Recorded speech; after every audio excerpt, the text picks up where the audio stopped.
পাক রব্বুল আলামিন পবিত্র মসজিদ ঘরটা আমার আল্লাহর ঘর, জগতের কোনো মানুষের ঘর না। মাদ্রাসাটা হলো আমার দয়ার নবীর ঘর, জগতের কোনো মানুষের ঘর না।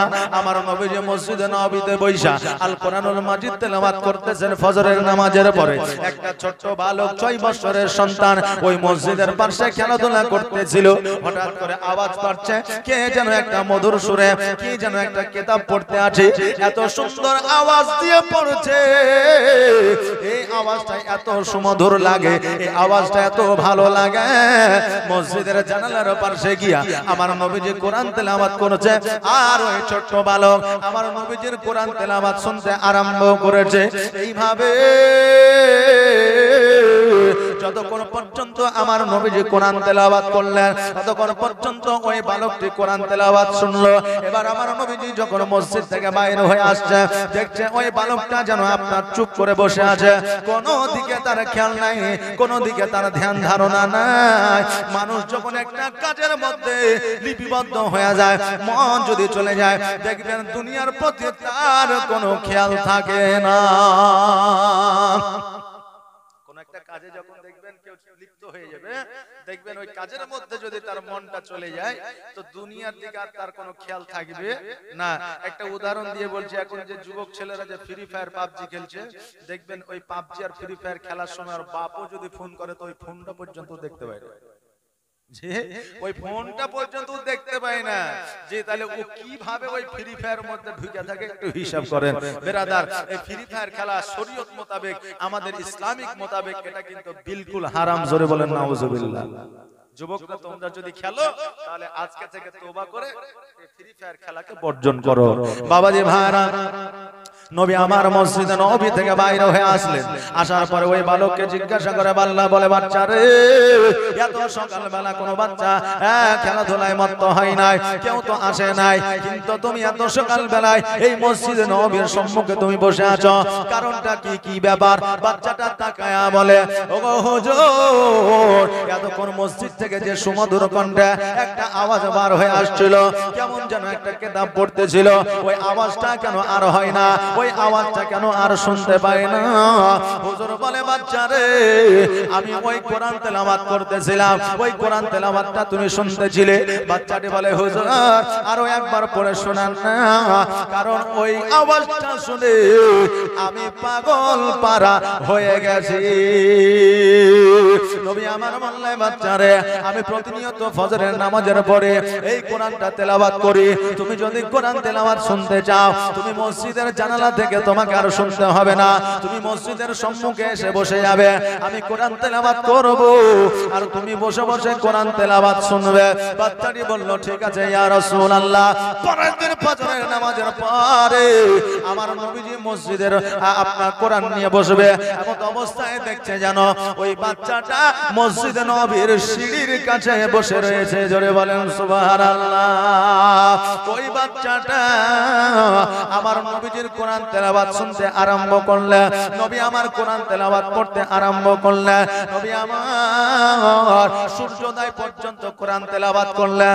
বাচ্চাটা সূর্যোদয় পর্যন্ত কোরআন তেলাওয়াত শুনলো, শোনার পরে বাড়িতে গেল, বাড়িতে যাওয়ার পরে মাকে বলল, তার আব্বাকে বলল, ও মা জননী, মুহাম্মদ নামক একজন ব্যক্তি, একজন মানুষ মসজিদে এমন একটা কিতাব পড়ে গো মা, শুনতে এত সুন্দর লাগে, এত মধুর লাগে, আগো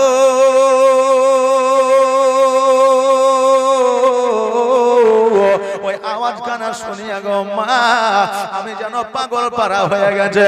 তাও ওই বাচ্চাটির মা বলল, বেটা রে, যে মুহাম্মদের তুমি কথা বলতেছ, ওই মুহাম্মদ জগতের মধ্যে আর কেউ না, ওই মুহাম্মদ মস্ত বড় একটা জাদুকর। একবার আওয়াজ দিয়ে বলেন নাউজুবিল্লাহ। মা শিক্ষা দেয় সন্তানকে, ও বাচ্চা শুনে নাও, ওই মুহাম্মদ সবচাইতে একটা বড় জাদুকর, ওই মুহাম্মদের সম্মুখে যাবে না, ওই মুহাম্মদের কাছে যাবে না, ওই মুহাম্মদের চোখের সম্মুখে তুমি পড়বে না, কারণ তার দিকে তাকালে মানুষ মানুষ এমন পাগল হয়ে যায় যে তার কলেমা পড়ে মুসলমান হয়ে যায়। বাচ্চাটা বলল মা গো ওই লোকটা তো এমন হতে পারে না, কারণ আমি একদিন নয়, 2 দিন নয়, 3 দিন নয়, 7 দিন পর্যন্ত কোরআন তেলাওয়াত শুনলাম। আমাকে ওই ব্যক্তিটি মুসলমান হওয়ার কথা বলে নাই, আমাকে ওই ব্যক্তিটি কোনোদিন কর্কশ ভাষায় কথা বলে নাই, ওই ব্যক্তিটি আমাকে কোনোদিন চোখ দেখায় নাই, ওই ব্যক্তিটি আমাকে কোনোদিন আঘাত দেয় নাই। মা গো আমি যতদিন ওই কোরআন তেলাওয়াত শুনতে গিয়েছি ততদিন আমাকে বড় স্নেহ মায়া মমতা দিয়েছে, কোনদিনের তরে এক কিঞ্চিত পরিমাণ আঘাত দেয় না। মা তুমি যাই বলো না কেন আমি প্রতিদিন সকালবেলা ওই কোরআন তেলাওয়াত শুনতে যাব, কারণ ওই কোরআন তেলাওয়াত আমি যতক্ষণ পর্যন্ত না শুনবো ততক্ষণ পর্যন্ত আমার দিনটাই যেন বৃথা হয়ে যাবে। একজন বেধর্মিকের সন্তান যে এখনো পর্যন্ত কলেমা পড়ে নাই, ওই সন্তান বলতেছে যে ওই কোরআন তেলাওয়াতটা সকালবেলায় না আমি যদি শুনি তো আমার সারা দিনটাই বৃথা চলে যাবে। আর আমরা মুসলমান ঘরের সন্তান, কোরআন তেলাওয়াত শোনা তো দূরের কথা, কোরআন পড়া তো দূরের কথা, মসজিদে যখন সকালবেলায় ফজরের আজান হয় আসসালাতু খায়রুম মিনান নাওম, আসসালাতু খায়রুম মিনান নাওম।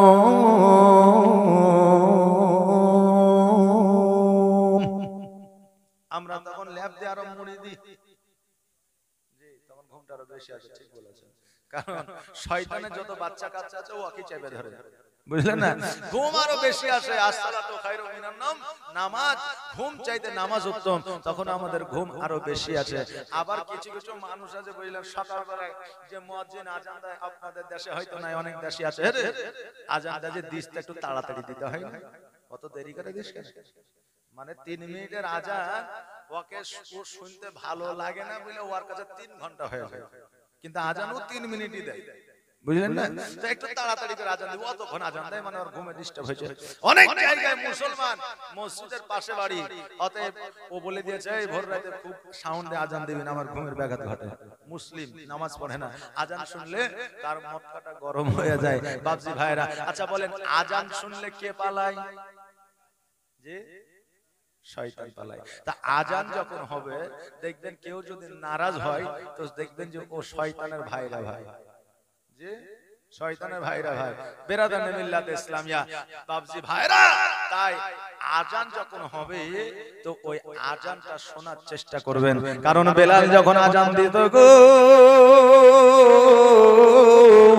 আমার নবী পাক সাল্লাল্লাহু তাআলা আলাইহি ওয়াসাল্লামের সাহাবী বর্গগণ সমস্ত কাজকর্ম ছেড়ে দিয়া আমার বেলালের আজান শ্রবণ করত।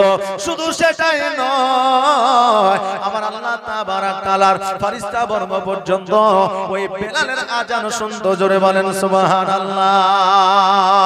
ও বাবাজি ভাইরা আমার মায়েরা, ওই বাচ্চাটা বলল মা গো আমাকে প্রতিদিন সকালবেলায় কোরআন তেলাওয়াত আমাকে শুনতে হবে, অতএব মা আমি প্রতিদিন সকালবেলায় কোরআন তেলাওয়াত শুনতে যাব। মা কিন্তু দেখলো হায় রে এই যেভাবে কোরআনের মহব্বতে পড়ে গেছে, না জানি কখন ইসলাম ধর্ম গ্রহণ করে নিবে, না জানি কখন কালেমা পড়ে নিবে। এই জন্য ওই বাচ্চা ছেলেটির আব্বাকে বলল গো আমার প্রাণের স্বামী এই সন্তানটা মুহাম্মদের কাছে যায়, কোরআন তেলাওয়াত শুনে তার যে ধর্মবাণী আছে সেই ধর্মবাণী শুনে পড়ে আর আমাদের বাচ্চা শুনে। অতএব গো আমার প্রাণের স্বামী এই বাচ্চাটাকে কি করা যায়? স্বামী বলল ওগো আমার বিবি শোনো, এই বাচ্চাটিকে ঘরের মধ্যে বন্দী করে দাও, কারণ এই বাচ্চাটিকে ঘরের মধ্যে বন্দী করে দিলে আর মসজিদে যেতেও পারবে না, কোরআন তেলাওয়াত শুনতেও পারবে না। আর কোরআন তেলাওয়াত শুনতে না পেলে তার মধ্য থেকে মুহাম্মদ সাল্লাল্লাহু তাআলা আলাইহি ওয়াসাল্লামের যে সুমধুর কণ্ঠের আওয়াজ, ওই আওয়াজটা তার কানে যাবে না। অতএব ওই আওয়াজটা ওই বাচ্চাটা ভুলে যাবে। অতএব কিছুদিনের জন্য বাচ্চাটিকে বন্দী করে দাও। এবার বাবাজি ভাইরা ওই বাচ্চাটির আব্বা এবং মা দুজনে বাচ্চাটিকে আপনার ঘরের মধ্যে বন্দী করে দিল। বন্দী করে দেওয়ার পরে একদিন, দুই দিন, তিন দিন, 4 দিন, 5 দিন, 7 দিন অতিবাহিত হয়ে গেল। এবার আমার দয়ার নবী, মায়ের নবী সাল্লাল্লাহু তাআলা আলাইহি ওয়াসাল্লাম যখন দেখলো বাচ্চাটা তো প্রতিদিনই আসতো, এখন কেন আসে না, আমার দয়ার নবীজি খোঁজ করতে করতে ওই বাড়িতে আপনার পৌঁছে গেল। পৌঁছে যাওয়ার পরে বলল, ও বাবা শোনো, তোমাদের বাড়িতে একটা বাচ্চা 6 বছরের সন্তান ছিল। বলে হ্যাঁ ছিল। ওই বাচ্চাটা প্রতিদিন সকালবেলা আমার কাছে যাইতো, কিন্তু এখন কেন আর যায় না, ওই বাচ্চাটাকে কেন আর দেখতে পাই না। তাদের মা বাবা বলল, শোনো গো, তুমি হলে একটা মস্ত বড় জাদুকর, তোমার চেহারা যে দেখে নেয় সে কালেমা পড়ে মুসলমান হয়ে যায়, তোমার কথায় যে কান দিয়ে দেয় সে কালেমা পড়ে মুসলমান হয়ে যায়। শোনো গো, তোমাদের ধর্মগ্রন্থে, তোমাদের ধর্মগ্রন্থের মহব্বতে আমার সন্তান পড়ে গিয়েছে, এই জন্য আমার সন্তানকে ঘরের মধ্যে বন্দী করে রেখেছি, তোমার সঙ্গে যেন কোনো প্রকারের সাক্ষাৎ না হয়ে যায়। আমার নবীজি জানতে পারলেন, বুঝতে পারলেন। শোনার পরে আবার পুনরায় মসজিদে চলে আসলে। এবার কিছুদিন পরে ওই সন্তানের মা বাবা চিন্তা করলো, হায় রে, এই বাচ্চাকে অনেকদিন ঘরের মধ্যে বন্দী করে রেখেছি, এই ঘরের মধ্যে বন্দী করার কারণে হয়তো বাচ্চা ভুলে গেছে, আর কোনোদিন হয়তো যাবে না ওই মুহাম্মদ সাল্লাল্লাহু আলাইহি সাল্লামকে ভুলে যাবে, অতএব বাচ্চাকে আর কষ্ট দেওয়া যাবে না। দাও দাও দাও, ওই বাচ্চাটাকে তুমি ছেড়ে দাও। এবারে যেমন বিবি ওই বাচ্চাটিকে ছেড়ে দিয়েছে, সঙ্গে সঙ্গে ওই বাচ্চাটা ঘরের মধ্যে থেকে বাইর হইয়া আমার দয়ার নবীজির কাছে মসজিদে নবীতে গিয়ে হাজির হয়েছে। জোরে বলুন সুবহানাল্লাহ। নবী আমার বলে, বাচ্চারে তুমি কি ব্যাপার, এত জোরে জোরে তুমি এসেছো, তোমার শরীরটা ঘেমে গিয়েছে, তোমার নিঃশ্বাসটা যেন বড় বড় হয়ে গেছে, কারণটা কি, ব্যাপারটা কি? বাচ্চাটি বলে, ইয়া রাসূলুল্লাহ, ইয়া হাবিবাল্লাহ, নবী গো, আপনার প্রতিনিয়ত প্রতিদিন আমি যখন কোরআন তেলাওয়াতটা শুনতাম আমাকে কত না মধুর লাগতো, কত না ভালো লাগতো। আমি আমার মাকে গিয়ে বললাম, মা আমার আব্বাকে বলল, আমার আব্বাকে বলার পরে আমাকে ঘরের মধ্যে বন্দী করে দিল।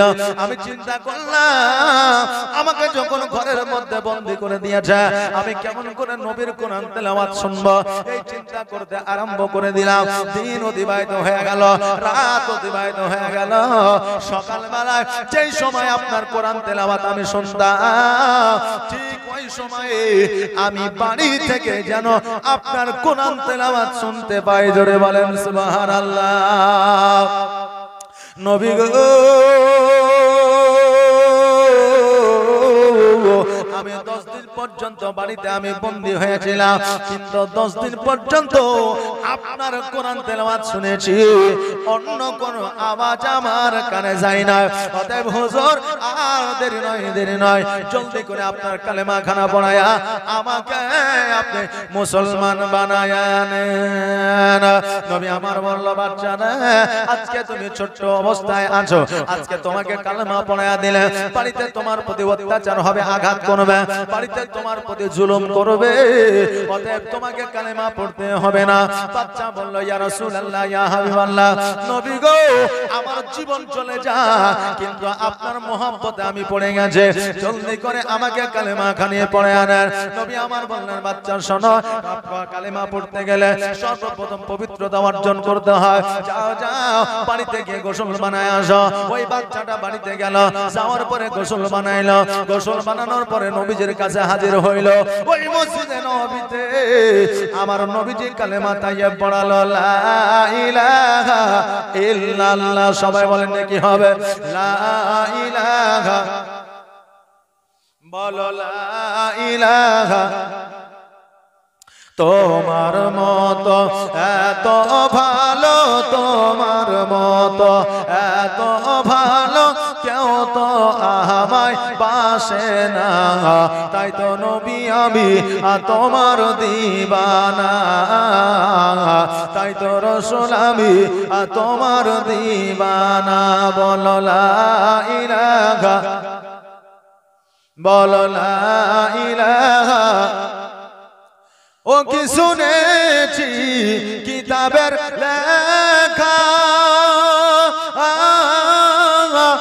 নবী ছাড়াই আমার জীবন ফাঁকা গো নবীজিকে ভালো না বাসিলে নবীজিকে ভালো না বাসিলে আল্লাহ পাওয়া যাবে না তাই তো নবী আমি তোমার দিওয়ানা তোমার মতো এত ভালো তোমার মতো এত ভালো কেউ তো আমায় বাসে না তাই তো নবী আমি তোমার দিওয়ানা তাই তো নবী আমি তোমার দিওয়ানা বলো লা ইলাহা বলো লা ইলাহা লা ইলাহা ইল্লাল্লাহ মুহাম্মাদুর রাসূলুল্লাহ সাল্লাল্লাহু তাআলা আলাইহি ওয়াসাল্লাম ও বাবাজি ভাইরা আমার নবী পাক সাল্লাল্লাহু তাআলা আলাইহি ওয়াসাল্লাম ওই বালককে আপনার কালেমা পড়ায়া নিলেন কালেমা পড়ায়া নেওয়ার পরে ওই বালককে আপনার বাড়িতে পাঠায়া দিলেন ওই বাচ্চাটা বাড়িতে আসিয়া নিজের মাকে নিজের আব্বাকে বলে দিলা এবার যখন বলে দিল ওই বাপ মা ওই বাচ্চাটার প্রতি যেন জুলুম শুরু করে দিল যেন মারধর শুরু করে দিল ও বেরাদার আমাদের বাচ্চারাও যদি দেখবেন কোনো ভুল করে দেখবেন বাপে মায়ে আঘাত করে অনেক মা আছে দেখবেন কথায় কথায় ছেলেদেরকে মারে অনেক মা আছে দেখবেন আপনার তাদের জনসমাজ বা হয়তো সমাজ সম্পর্কে তাদের অভিজ্ঞতা একটু কম আছে এই জন্য দেখবেন বাচ্চারা একটু অন্যায় করলে ওখানে ধরে মারবে কি যে আছে না নাই বাজার হাটে মাঝে মধ্যে দেখা যায় বেরাদার মিল্লাত ইসলামিয়া আমি ওই মায়েদেরকে বলবো খবরদার ওই রকম করে বাচ্চাদের খবরদার মারবেন না কারণ এতে সন্তান আরো খারাপ হয় ভালো হয় না অতএব সন্তানকে বাড়িতে শাসন করেন বাড়িতে বুঝায়া শাসন করেন তবে ঠিক বুঝবে আর যদি ওই সন্তান না বুঝে ওই সন্তানের জন্য বরদোয়া করবেন না আল্লাহর কাছে দোয়া করেন বলে আল্লাহ আমার সন্তানকে তুমি হেদায়েত করো আল্লাহ যদি তোমার দোয়াকে কবুল করে নেয় তো তোমার সন্তানকে সুন্দর একটা পরিবেশ দিয়ে সম্পূর্ণ করে একটা মানুষ করে তুলবে জোরে বলেন সুবহানাল্লাহ অতএব সন্তানকে এইভাবে আপনি লালন পালন করুন এইভাবে শাসন করুন বাজারে চেয়েছে খাজা আর অমনি কানের আপনি পর্দা ধরে বাজিয়েছেন বাজা তো এইরকম করে শাসন করে লাভ হবে না বাড়িতে বাচ্চাটির প্রতি অত্যাচার শুরু হয়ে গেল ওরে বাচ্চা তুমি কালেমা কেন পড়েছো কালেমা জেনে যাও তুমি বাচ্চা ছেলে তুমি কালেমার কি বুঝো ধর্ম সম্পর্কে কি বুঝো তুমি কালেমাটা জেনে দাও বাচ্চাটা বলল শোনো গো মা ওই আমার আব্বা গো আমি কালেমা পড়ে নিয়েছি আমার যতক্ষণ পর্যন্ত প্রাণ আছে জান আছে যতক্ষণ পর্যন্ত জীবন আছে ততক্ষণ পর্যন্ত আমি কালেমা ছাড়বো না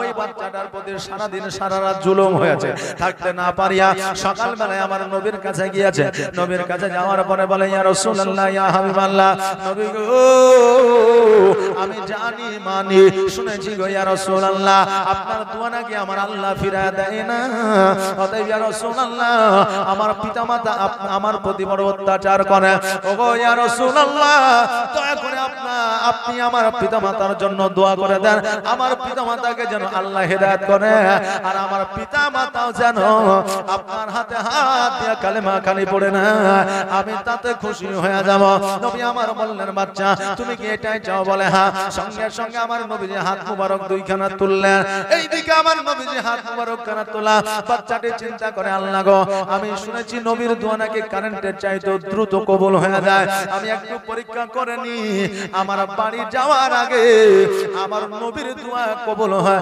আমার নবীর দোয়া পৌঁছায় না আমি বাচ্চা আগে গিয়ে আমার বাড়িতে পৌঁছাই জোরে বলেন সুবহানাল্লাহ নবী আমার হাত দোকানে উঠা দিয়েছে ওই বাচ্চা বাড়ির দিকে ছুটতে আরম্ভ করেছে এবার বাড়ির দরওয়াজার সম্মুখে যেমনই পৌঁছেছে ওই বাচ্চা কি বলবে কি বলবে কি বলবে বাচ্চা বলার আগে ওই বাচ্চার পিতা মাতা বলে বলে বাচ্চা রে আমরা তোমার প্রতি আঘাত করেছি অন্যায় করেছি বড় ভুল করেছে আমরা গোসল বানায় পবিত্র তোমার জন্য করেছি চলো চলো তোমার দয়ার নবীর কাছে নিয়ে চলো আমরা তোমার পিতা মাতা আমরাও তোমার নবীর কলেমা পড়ে মুসলমান হয়ে যেতে চাই।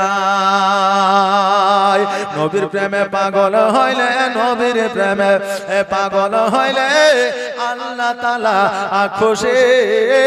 নবীর দরুদ পড়ো দিবানিশি, নবীর দরুদ পড়ো দিবানিশি।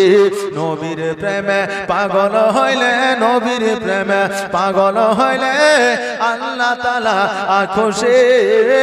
নবীর দরুদ পড়ো দিবানিশি, নবীর দরুদ পড়ো দিবানিশি।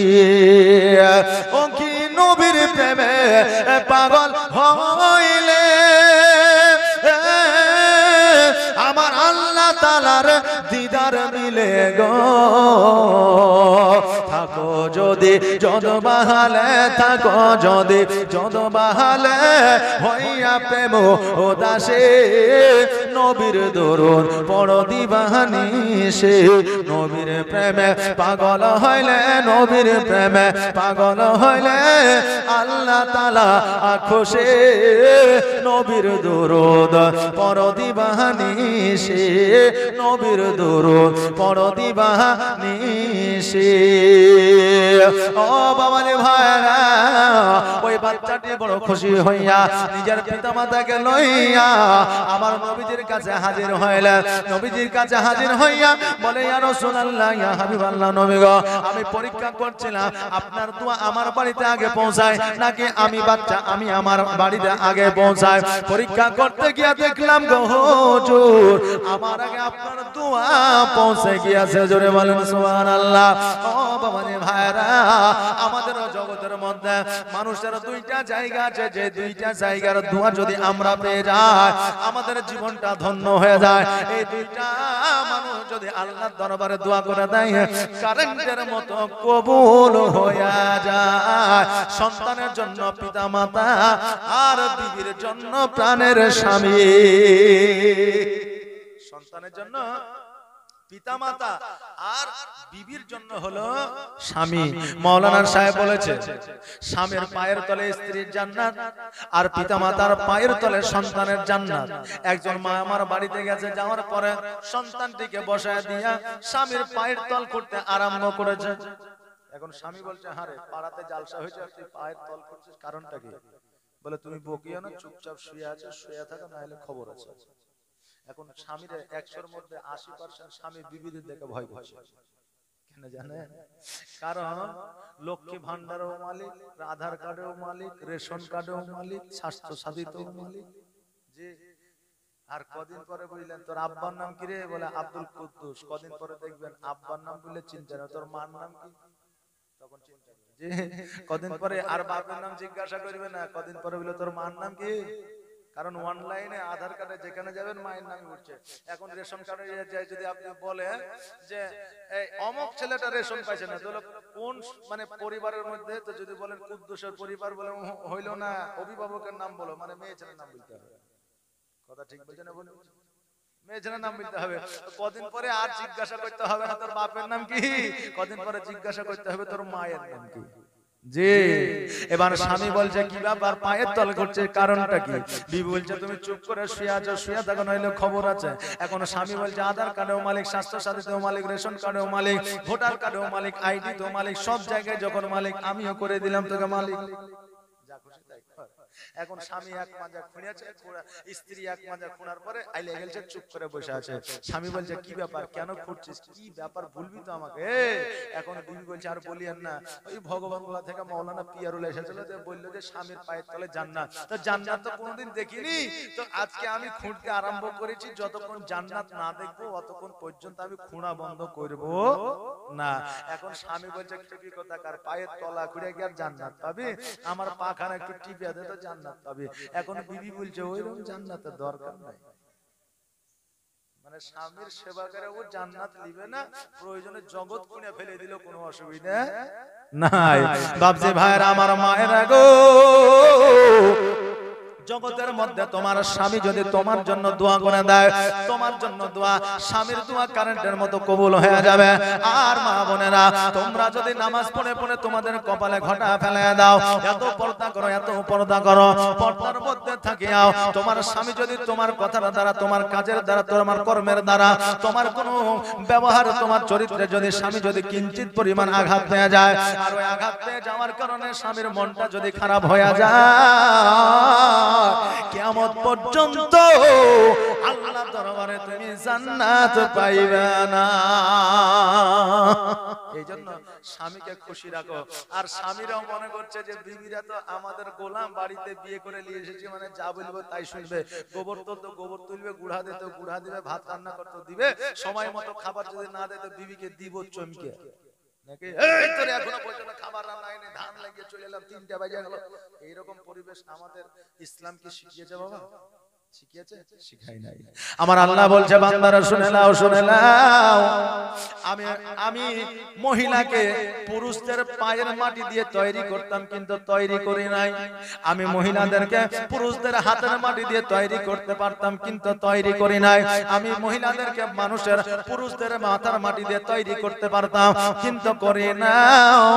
এই জন্য করি নাই, পায়ের মাটি দিয়ে যদি তৈরি করতাম, পুরুষরা নারীদের পায়ের তলায় রাখতো, হাতের মাটি দিয়ে যদি তৈরি করতাম, পুরুষরা নারীদের হাতের মুষ্টির মধ্যে রাখতো, মাথার মাটি দিয়ে যদি তৈরি করতাম, নারীরা পুরুষের মাথার উপরে উঠে নাচতো। আমি আল্লাহ পুরুষের পাম পাজরের মাটি দিয়া আমি নারীদের বানিয়েছি। নারীরা সর্বদা সর্বসময় পুরুষদের হৃদয় মাঝে বুক স্থলে থাকবে। জোরে বলেন সুবহানাল্লাহ।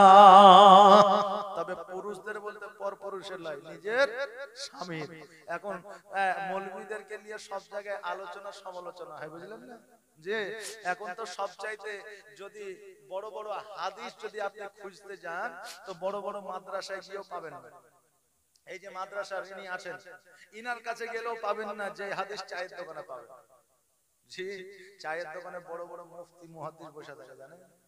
হ্যাঁ, মৌলবী দেখলেই কারামাতে শুরু হয়ে গেল। শুধু মৌলবীকে দেখলেই হইল, আর কিছু লাগবে যে মৌলবী যদি একটা পানও আনতে যাই তো এতক্ষণ রাজনীতির গল্প চলছিল, যেমন মৌলবী দেখে আর বলিস না, মৌলবীরা বক্তব্য দিচ্ছে আর দুটা পয়সা চলে এসছে, চার চাকায় চলছে, বুঝলেন? আলোচনা শেষ না, আমি একটা উদাহরণ দিলাম। বিরাদার, আলেম ওলামা যদি না থাকে তাহলে আপনার বাড়িতে কোনো কাজ হবে না। হবে? আপনার সন্তান ভয় পেয়েছে, নজরে লেগেছে, আলেমের কাছে যাওয়া লাগবে। আপনার স্বামী মারা গেছে, আলেমের কাছে যাওয়া লাগবে। আপনার স্ত্রী মারা গেছে, আলেমের কাছে যাওয়া লাগবে। দোয়া করতে হবে, আলেমের কাছে যাওয়া লাগবে। বাবাজি ভাইরা, যে কথাটা আমি বলতেছিলাম, আমার আল্লাহ পাক রব্বুল আলামিন নারীদের পুরুষদের বক্ষস্থলে মাটি দিয়ে তৈরি করেছে। নারীরা সর্বদা স্বামীদের হৃদয় মাঝে থাকবে। এই মা, মাথার মাটি দিয়ে তৈরি করা হয়নি যে পুরুষের মাথার উপরে নাচবে। তোমাকে হাতের মাটি দিয়ে তৈরি করা হয়নি যে তুমি হাতের উপরে নাচবে। পায়ের মাটি দিয়ে তৈরি করা হয়নি যে তুমি পায়ের তলে থাকবে। তুমি পুরুষদের অর্থাৎ তোমার স্বামীর বক্ষস্থলে থাকবে। এখনকার মায়েরা তো বুঝলেন টেন্ডেন্সি এমন নিয়ে চলে যে তাদের মতো চালাক জগৎ আর কেউ নাই। জি, একজন স্ত্রীরা আপনার চালাকি বেশি করে কোথায় জানেন? সিরিয়ালে খাবে তাও সিরিয়াল, রান্না করবে তাও সিরিয়াল, তারপরে আপনার শুয়ে থাকবে তাও সিরিয়াল, ছেলেকে পড়াবে তাও সিরিয়াল। মানে এদিকে ছেলেকে ওয়া আ দিয়ে দিয়েছে আর এদিকে সিরিয়াল জুড়িয়ে দিয়ে বসে আছে। কথা বুঝলেন না? এই একজন মা বুঝলেন রান্না করছে আর সিরিয়াল দেখছে। এই রান্না করতে করতে সিরিয়ালের মায়ায় পড়ে যায়, তলায় ভাত লেগে গেছে, রান্নাটা পুড়ে গেছে। এখনো চিন্তা করছে স্বামীকে যখন খাইতে দিব তখন তো আমার উপরে মার চলবে। এমনও স্বামী আছে খাবার যদি খারাপ হয় তার বিবিকে চোখ দেখায় না, দেখায় না, দেখায়। তো ই দেখছে এতগুলো খাবার যদি ফেলে দিই তাও তো মার চলবে, তাহলে কি করা যায়? এখন বিবি চিন্তা করে এলেও চুপচাপ বসে আছে। স্বামী বাড়িতে এসেছে, বাড়িতে আসার পরে খাবার দিয়েছে। এখন স্বামী বলছে, হ্যাঁ রে, এই খাবার পুরো পুরো গন্ধ করছে কেন? তো বিবি বলছে, তুমি চাষা তো সারা জীবন চাষাই থেকে গেলে, একটু শিক্ষিত হয়ে যাবে। বলে কেন? বলে তান্দুরি রুটি দেখেছো? বলে হ্যাঁ। তো তান্দুরি রুটি পুরো পুরো গন্ধ করে না? করে। তো এটা হচ্ছে তান্দুরি রাইস, অর্থাৎ তান্দুরি ভাত। সারা জীবন তান্দুরি রুটি খেয়েছো, আজকে আমার হাতে তান্দুরি ভাত খেয়ে। জি, তান্দুরি ভাত খেলাও, তাহলে মায়েরা স্বামীদের সঙ্গে চালাকি করছে। এই জন্য প্রত্যেকটা প্রায় পরিবারে আপনার স্বামী আর স্ত্রীর মধ্যে অমিল হয়ে আছে, ঝগড়া হয়ে আছে, বিবাদ মানে বিচ্ছেদ হয়ে আছে। অতএব স্ত্রী স্বামীর সঙ্গে চালাকি করবে না, স্বামী স্ত্রীর সঙ্গে চালাকি করবে না, দেখবেন ওই বাড়িতে অশান্তি থাকবে না, আল্লাহর তরফ থেকে রহমত বর্ষিত হবে। জোরে বলেন সুবহানাল্লাহ। বাবাজি ভাইরা, আমার মায়েরা, আমার ওই বাচ্চাটি বলতেছে, ইয়া রাসূলুল্লাহ, ইয়া হাবিবাল্লাহ, নবী গো, আমার আগে আপনার দোয়া পৌঁছে গেছে। নবী আমার বললে, বাচ্চারে তুমি যেটা চাইছিলা সেটা হয়েছে? বলে হ্যাঁ। বলে বাচ্চা, আর তোমার কি চাওয়ার আছে বলো? বলো, আজকে যেটা চাইবে সেটাই আমি দিয়ে দেব, সেটাই আল্লাহর কাছে দোয়া করে দেব। বাচ্চা বলল, ইয়া রাসূলুল্লাহ, ইয়া হাবিবাল্লাহ, নবী গো, আমার পিতামাতাকে আমার আল্লাহ হেদায়েত করেছে, এর চাইতে আরো বড় কিছু চাই না। জোরে বলা যাবে না সুবহানাল্লাহ। আর আমরা জগতের মানুষ এমন, আল্লাহ এত দেয় এত দেয়, তবু আমাদের মন ভরে না।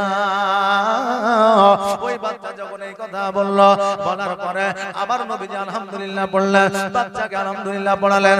ওই বাচ্চার আব্বা মা আমার নবীর হাতে হাত দিয়ে কালেমা পড়ে মুসলমান হয়ে গেলেন।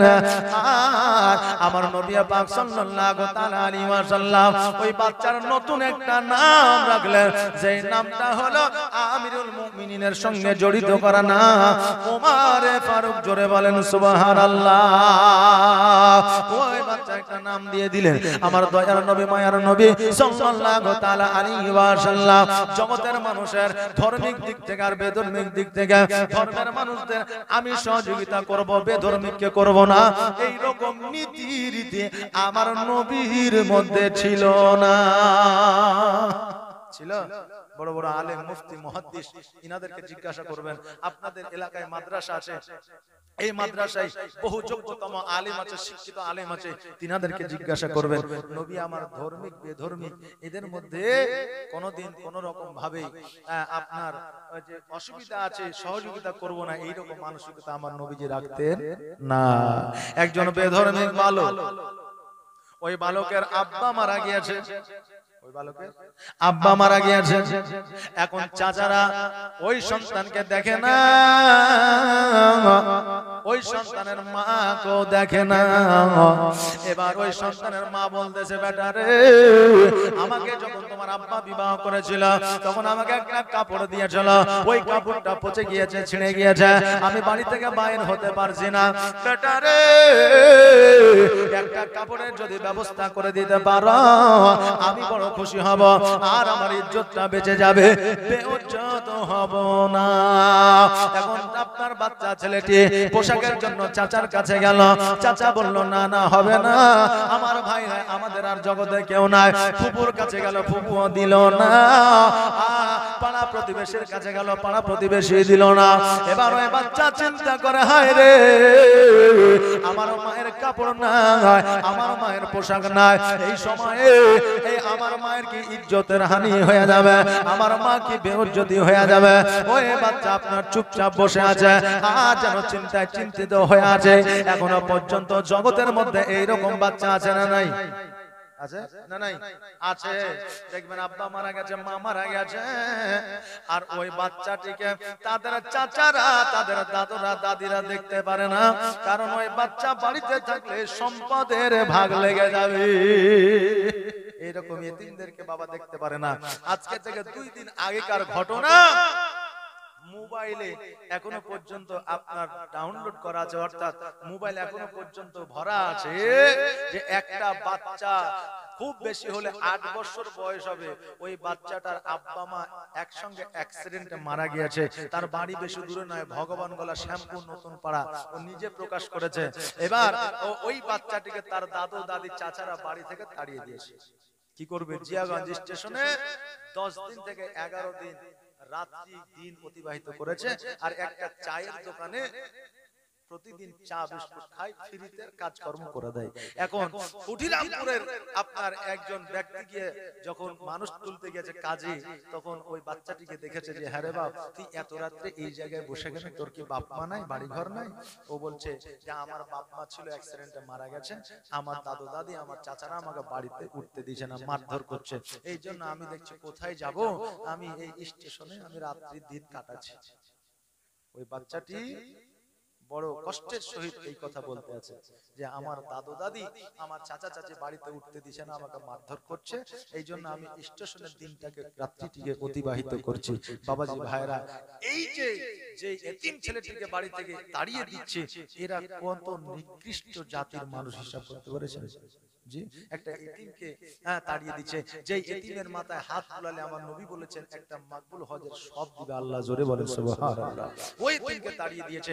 এখনো পর্যন্ত জগতের মধ্যে এইরকম মনোমানসিকতার মানুষ জগতে বসবাস করছে না, করে না? করছে। বাবাজি ভাইরা, ওই বাচ্চাটা বাড়িতে আপনার বাড়ির বাইরে বসে চিন্তা করে দুই চোখের পানি ঝরায়, ওই জায়গা দিয়ে একটা যুবক হেঁটে যায়। যুবকটা ওই বাচ্চাটার কান্না দেখিয়া বলে, বাচ্চা রে, তুমি এই জায়গায় কান্না করো কেন? ওই বাচ্চাটা বলে, শোনো গো, আমার মায়ের কাপড় নাই, মা কি পরিধান করবে? মায়ের একটা কাপড় ছিল ছিঁড়ে গেছে, এখন ওই মায়ের পোশাকের দরকার, কাপড়ের দরকার, মাকে আমি একটা কাপড় দিতে পারি না, আমি ওই মায়ের ইজ্জত বাঁচাতে পারি না, আমি কেমন সন্তান জগতের মধ্যে, আমি কোথা থেকে কাপড় এনে দিব? আমার চাচার কাছে গেলাম, চাচা দিল না, ফুপুর কাছে গেলাম, ফুপু দিল না, আমার আত্মীয় স্বজনের কাছে গেলাম, দিল না, গ্রামবাসীর কাছে গেলাম, দিল না, আমি কোথা থেকে পোশাক নিয়ে আসবো, মায়ের ইজ্জতটা বাঁচাবো? ওই যুবক বলল, শোনো রে, তুমি মসজিদে নববীতে চলে যাও, একজন মুহাম্মদ সাল্লাল্লাহু তাআলা আলাইহি ওয়াসাল্লামের সাল্লাম নামে একজন মানুষ পাইবা, ওই মানুষটাকে দিয়ে তোমার মনের কথা খুলে বলো, একমাত্র সহযোগিতা তোমাকে যদি করে ওই ব্যক্তিটি করবে, জগতের আর কেউ তোমাকে সহযোগিতা করবে না। বাচ্চাটি বলল, শোনো গো, আমার মা ওই লোকটির কাছে যেতে বারণ করেছে। বলে, কেন বারণ করেছে? বলে, ওই লোকটির কাছে গেলে নাকি জোরপূর্বক কালেমা পড়ায় নাই, এই জন্য ওই লোকটার কাছে যাওয়া যাবে না। যুবক বলল, বাচ্চা রে, তুমি আগেই বলে দিবে আমি কালেমা পড়বো না, মুসলমান হব না। আপনি যদি সহযোগিতা করেন তা আমাকে করতে পারেন, আর যদি সহযোগিতা না করেন, আমি ইসলাম ধর্ম গ্রহণ না করিয়া আমি আপনার কাছে সহযোগিতা নিয়ে যাব, আর যদি ইসলাম ধর্ম গ্রহণ করতে হয় আমার কিছুই লাগবে না। এইরকম একটা তুমি শর্ত দিয়ে দিবে, তারপরে কি বলছে তুমি দেখবে। বাচ্চাটা মনে মনে ভাবলো, হায় রে, যদি একটু সহযোগিতা করে দেয়, নাকি বলে, যারা দেখবেন দুর্ভিক্ষ, যারা দেখবেন গরিব, যারা দেখবেন ইয়েতিম, তারা কোনো বাড়িতে যায় তখন আশা করে যায় যে আমি এক বস্তা টাকা পাবো, এরকম আশা করে না, এক মুষ্টি খেতে পেলেই হবে। জি, এক মুষ্টি খেতে পেলেই হবে। বাচ্চাটা গুটি গুটি পায় আমার নবীর দরবারে গিয়ে হাজির হলো।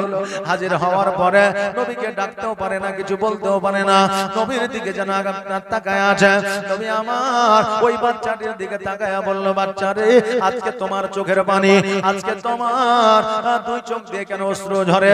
তুমি কিছু বলবো মনে করছো কিন্তু বলতে পারছো না, কি বলবে বলো, বলো, জলদি করে বলো, তোমার কোনো ভয় নাই, ভীতি নাই, তোমাকে আমি কিছু বলবো না। বাচ্চা বলল, শোনো গো, আপনার কাছ থেকে আমি একটু সহযোগিতা চাই। নবী আমার বললেন, কি সহযোগিতা বলো? বাচ্চাটি বলল, শোনো, আপনার কাছে সহযোগিতা আমি নিতে পারি, কিন্তু আমাকে সহযোগিতা করলে আমি কিন্তু আপনার হাতে হাত দিয়ে মুসলমান হব না।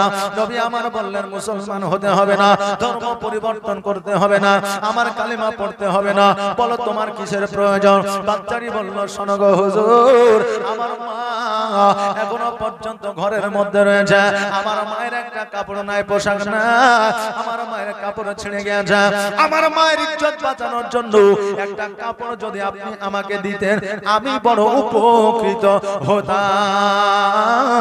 নবী আমার কিছু আর না বলিয়া সঙ্গে সঙ্গে গায়ের চাদর মুবারক খানা খুলিয়া ওই বাচ্চাটির হাতে দিয়ে দিল, আর বলল, বাচ্চারে, আর দেরি করিও না, দেরি করিও না, জলদি করে যাও, আর এই চাদর চাদরখানা তোমার মায়ের গায়ে জড়ায়া দাও, এক সেকেন্ড আর দেরি করিও না। ওই বাচ্চাটা আপনার চাদরখানা লইয়া ছুটতে ছুটতে বাড়িতে গেলেন, যাওয়ার পরে মায়ের গায়ে জড়ায়া দিলেন।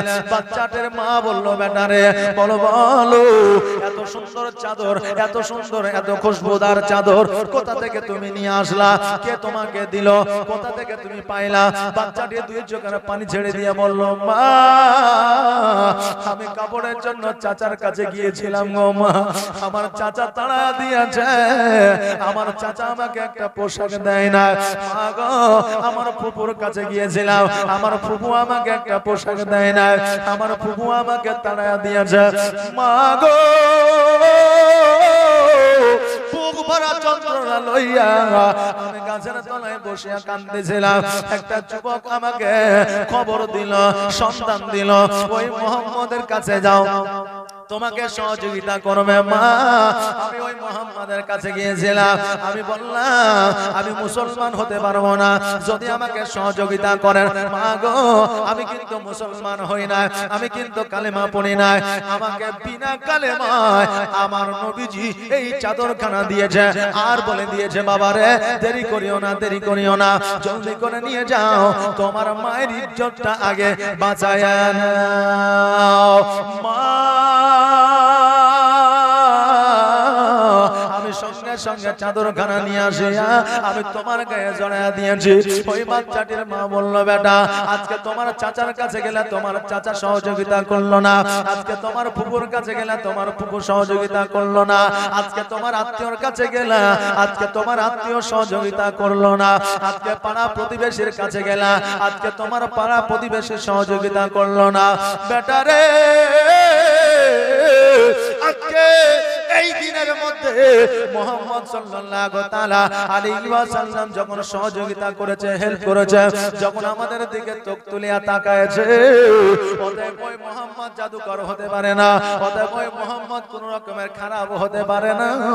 অতএব বেটা আর দেরি নয়, দেরি নয়, চলো চলো আমরা প্রিয় নবীজির কাছে যাইয়া নবীর হাতে হাত দিয়া আমরা কালেমা খানি পড়ে নি।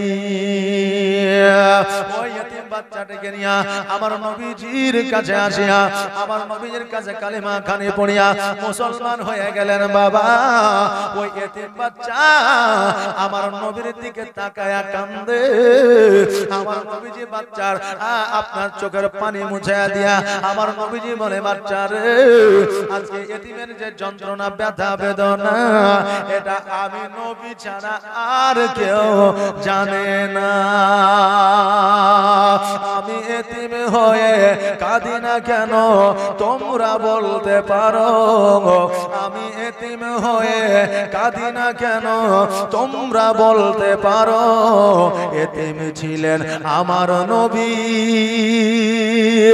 এতিম আমিও, আমি এতিম হয়ে কাঁদি না কেন তোমরা বলতে পারো। এতিম ছিলেন আমার নবী, এতিম আমিও। নেই বাবা মা আমার, নেই যে বাড়ি ঘর, নেই বাবা মা আমার, নেই যে বাড়ি ঘর, আমার মতো কপাল পোড়া নেই তো ভবে আর, তবু মনে নিয়ে সান্ত্বনা কাটাই দিনেরা, তবু মনে নিয়ে সান্ত্বনা কাটাই দিনেরা। এতিম ছিলেন আমার নবী হযরত মুহাম্মদ, এতিম ছিলেন আমার নবী হযরত মুহাম্মদ। আমি এতিম হয়ে কাঁদি না কেন তোমরা বলতে পারো, আমি এতিম হয়ে কাঁদি না কেন তোমরা বলতে পারো। এতিম ছিলেন আমার নবী, এতিম আমিও। ও বাবাজি ভাইরা, আমার দয়ার নবী মায়া মায়ার নবী সাল্লাল্লাহু তাআলা আলাইহি ওয়াসাল্লাম এতিম দেখতে পাইলে আমার নবীজি বাড়িতে নিয়ে আসতেন, গোসল বানায়া দিতেন, পোশাক পরিধান করায়া দিতেন, খাবার খাওয়ায়া দিতেন, আর বলতেন বাবারে আজকে আয়েশার মতো একজন মা যদি তুমি পাও, মুহাম্মদের মতো বাবা যদি তুমি পাও, বলো তুমি খুশি না বেজার।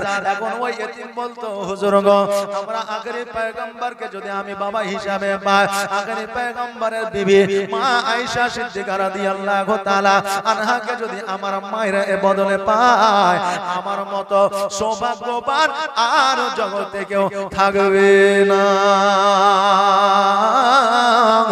আমার নবীজি মসজিদে নববীতে বসে আছে, একজন মানুষ আসিয়া বলল হুজুর আজকে এক সপ্তাহ হইল আমার একটা ছোট্ট বাচ্চা হারিয়ে গেছে, হুজুর গো ওই বাচ্চাটাকে একটু যদি খুঁজে দেন আমি বড় উপকৃত হব। নবী আমার বললেন যে তোমার বাচ্চা কবে হারিয়েছে? বলল এক সপ্তাহ হয়ে গেছে। বলে খুঁজে পাওনি? বলে না। বাবজি ভাইরা আজকে আমাদের বাচ্চারা হারিয়ে গেলে আমরা সব আগে যে সন্ধান চাই খবরটা দিই সেটা হচ্ছে ইন্টারনেটে, নাকি বলেন? কারণ ইন্টারনেটে যে সবচাইতে দ্রুত ফাস্ট মানে সেকেন্ডে মানুষের কাছে কাছে পৌঁছে দিবে, নাকি খবরটা মানুষের কাছে সেকেন্ডে পৌঁছে দিবে। তো সেই আমলে আমার নবীর চাইতে বড় ইন্টারনেট আর কেউ ছিল না, এখনো নাই, কিয়ামত পর্যন্ত হবে না। জোরে বলেন সুবহানাল্লাহ। তো কারো কিছু হারালে, কিছু রোগ হলে, কিছু বালা হলে, কিছু হলে আমার নবীর কাছে আসতো। এবার ওই কাফের বাড়ি নবীর কাছে আসিয়া বলল যে আমার একটা বাচ্চা হারিয়ে গেছে, ওই বাচ্চাটাকে খুঁজে পাওয়া যাচ্ছে না, তো হুজুর যদি একটু খুঁজে দেন তাহলে বড় খুশি হব। নবী আমার বললে ওমর বাচ্চাটির খোঁজ খবর না, বাচ্চাটি দেখতে কেমন, তার উচ্চতা কেমন, তার গায়ের রং কেমন, কি পোশাক পরেছিল। একটা বাচ্চাকে খুঁজতে গেলে তো এই সবগুলো দরকার আছে না? নাই আছে। আমার ওমর বলল ও শোনো গো ইহুদি, তোমার বাচ্চার কালার কেমন, রং কেমন? বলল দেখতে কালো। বলে কত বড়? বলে হাইটে খুব বড় হবে না, হাইটে 6 বছরের বাচ্চা 7 বছরের বাচ্চা যত বড় হয় অত বড়ই হবে। বলে গায়ে কেমন পোশাক ছিল? বলে সাদা পোশাক ছিল। ওমরে ফারুক রাদিয়াল্লাহু তাআলা আনহু বললেন ও ইহুদি শোনো গো, আমি এই রকম একটা বাচ্চা এক্ষুনি নবীর দরবারে মসজিদে নববীতে যখন আসতেছিলাম, মসজিদের পেছন দিকে দেখলাম খেলাধুলা করছে। এরকম একটা বাচ্চাকে দেখলাম যে মসজিদের পেছনে খেলাধুলা করছে। এখন যেমন এই কথা বলেছে ও ইহুদি যেন ছুটতে আরম্ভ করেছে। আমার নবী বলছে দাঁড়াও দাঁড়াও, কোথায়? বলে বাচ্চাকে আনতে। খবর কোথায় পেলে? বলে উমারের কাছ থেকে। বলে তুমি এখানে বসো, উমারে ফারুক যাবে বাচ্চাটিকে নিয়ে এসে তোমাকে দিবে। এখন ইহুদি বলছে হুজুর এক সপ্তাহ ধরে ছেলেকে পাচ্ছি না, আজকে খবরটা পাইলাম, আমার মতো আর দরদি কি কেউ থাকবে? আমি দৌড়ে যা বাচ্চাটাকে একটু কোলে নিব, চুম্বন করব, আদর করব, স্নেহ করব। এখন আপনার বাচ্চা যদি হারিয়ে যায়, এক সপ্তাহ পরে যদি ফিরে পান, তাহলে খুশি হবেন না বেজার হবেন? খুশি হবেন। ওই সন্তানকে দৌড়ে যা বুকে জড়িয়ে ধরতে ইচ্ছে করবে না? করবে না? করবে। আমার নবীজি বললেন ও ইহুদি শোনে না। নবী কেমন বিজ্ঞান ছিলেন একবার দেখেন। ইহুদিকে বলে ইহুদি তোমার বাচ্চা যে জায়গায় খেলাধুলা করেছে ওই জায়গায় একটা বাচ্চা নয়, দুইটা বাচ্চা নয়, কয়েকটা বাচ্চা আছে। অতএব ওই বাচ্চাদের মধ্যে কোনো একটা বাচ্চা যদি এতিম থেকে যায়, আজকে তুমি 7 দিন না দেখিয়া তোমার সন্তানকে আছো, তুমি যখন তোমার সন্তানকে পেয়ে যাবে অমনি তোমার সন্তানকে চুম্বন করবে, কোলে উঠে নিবে, বুকে জড়ায়া ধরবে। এটা দেখিয়া ওই এতিম সন্তানটা দুঃখ পাবে, কষ্ট পাবে, ব্যথা পাবে, বেদনা পাবে, আল্লাহর দরবারে নালিশ করবে আল্লাহ গো আমার আব্বা যদি বেঁচে থাকতো এমনটি করে আমাকেও চুম্বন করতো, আমাকেও ধরতো, আমাকেও কোলে উঠে আনিত, বুকে জড়ায়া ধরতো। আল্লাহ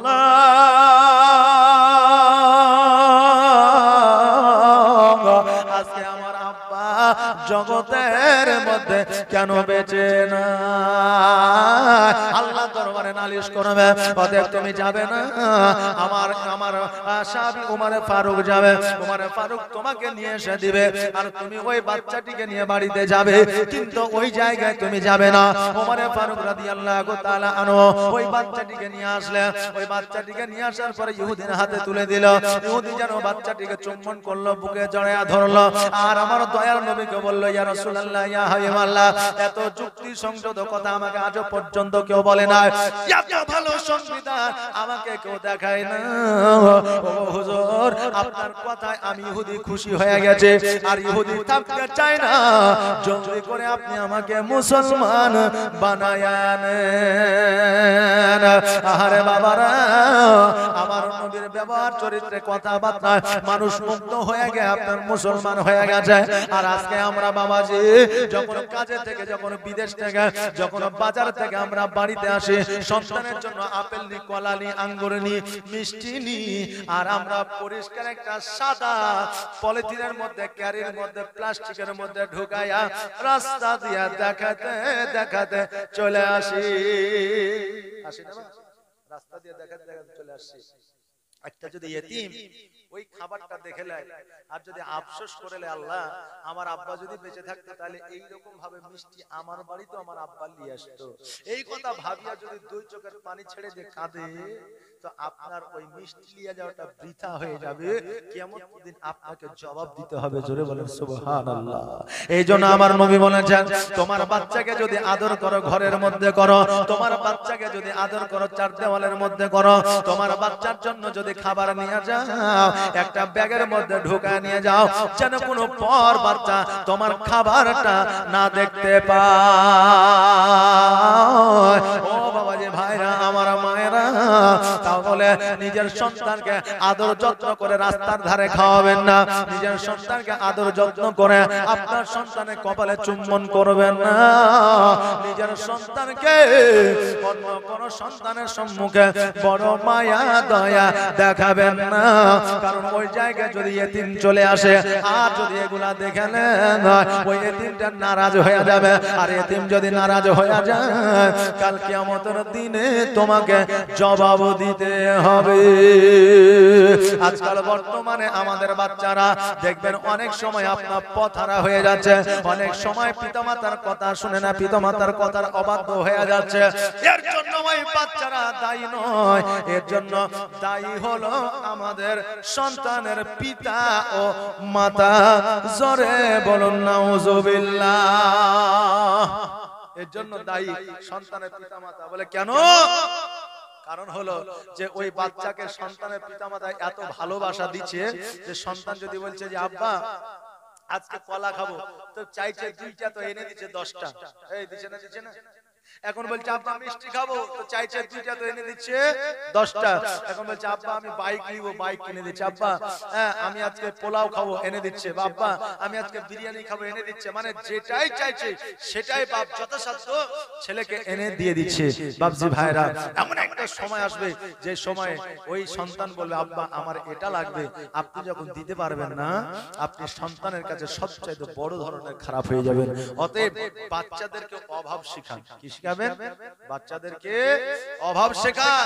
আপনার থাকলেও দিতে চাইবেন না সহজে, আর যদি দিয়ে দেন পরবর্তীতে অসুবিধা আছে। শুধু আপনার নয়, আমাদের অনেকেরই অসুবিধা আছে। অতএব বাচ্চাদেরকে সহিভাবে সঠিকভাবে আপনি লালন পালন করেন। আর বাচ্চাদের আপনি নামাজ মসজিদের জন্য জালসা করছেন, নামাজ শিখাবেন, পাশে মাদ্রাসা আছে, আপনি মাদ্রাসায় পাঠাবেন। আর যদি মাদ্রাসায় না পাঠান, মসজিদে যদি না পাঠান, তাহলে একদিন আপনাকে অপমানিত, অপদস্থ, লাঞ্ছিত, বঞ্চিত, লজ্জিত হতে হবে ওই সন্তানের কারণে। বাপজি ভাইরা,